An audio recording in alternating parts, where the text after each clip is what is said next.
20 years later, remembering 9/11, honoring those who perished, their family members, and pausing to reflect on lessons learned and the challenges ahead.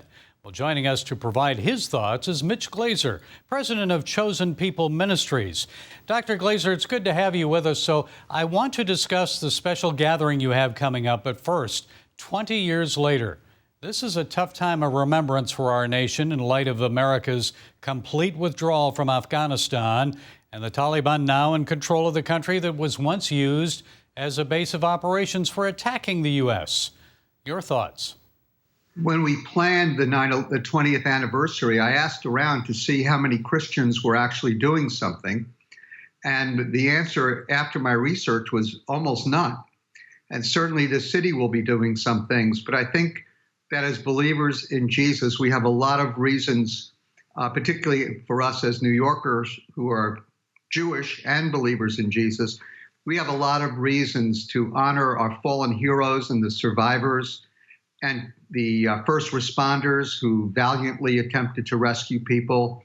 And a lot of us have skin in the game because my own daughter was traveling by subway under the World Trade Center when it collapsed, and I didn't hear from her until 4 p.m. She was at school on the Upper East Side.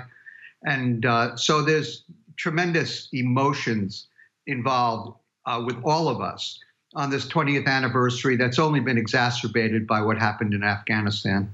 And Mitch, our war on terror is far from over 20 years later. Do you think America and the Middle East are safer or more dangerous now?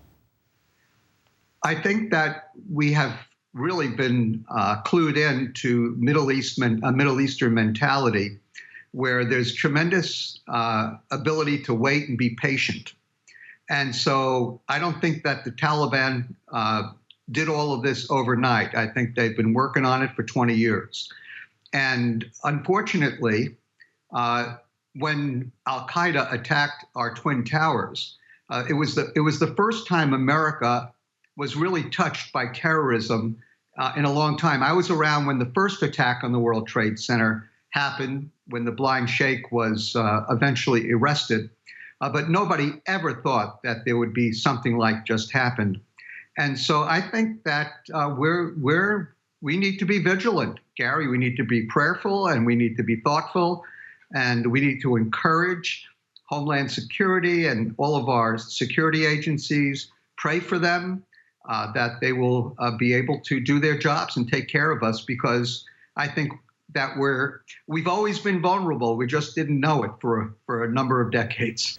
Overall, it's changed our society. Also, it's changed the Middle East. How do you think it's changed the Middle East as well? I think that one of the ways it's changed the Middle East is that Americans, and particularly evangelicals, have become more sensitive to the terrorism that Israel goes through every day. Our attitudes towards Israel change as evangelicals. We always loved Israel, but now we identified with Israel and the struggles that Israel was going through.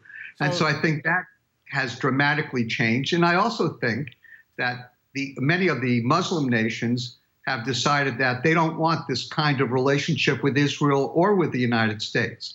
And so the divisions internally in the Middle East, I think, are becoming clearer now, as well as you have all these different factions lining up.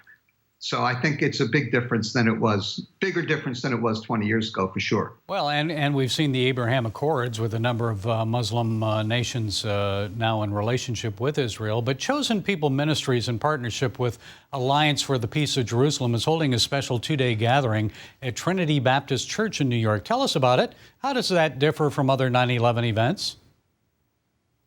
Well, we'll be doing a lot more praying and a lot more worshiping. We have Marty Getz and his daughter coming, and actually Marty wrote a special hymn for 9/11 that we are going to introduce that day, and it's absolutely beautiful. We have Ann Graham Lotz coming, Joel Rosenberg, who's going to give us some of the background on the Abraham Accords and so on, Darrell Bach from Dallas Seminary, Mike Rydelnik, Bible Answer Man from Moody. And so we're going to have a lot of frontline workers who are believers, who came in and helped with the disaster. We have folks from Billy Graham, Samaritan's Purse, and we also have folks coming from the Southern Baptists, and some of these groups did a tremendous amount of phenomenal work, and they've never really been properly recognized and honored. So, and then finally, we're gonna talk about the backstory of what God did in the middle of 9/11. People got saved, churches grew, Bible studies increased, people shared the gospel with thousands of people, and that story has never quite been heard. Okay, we'll be looking for that. Dr. Mitch Glaser, president of Chosen People Ministries, thanks for sharing your time with us. Thank you. And remember, Gary, they can watch it online if they can't make it to New York. And even though we're serving corned beef sandwiches for lunch, I don't understand why anybody would want to pass it up.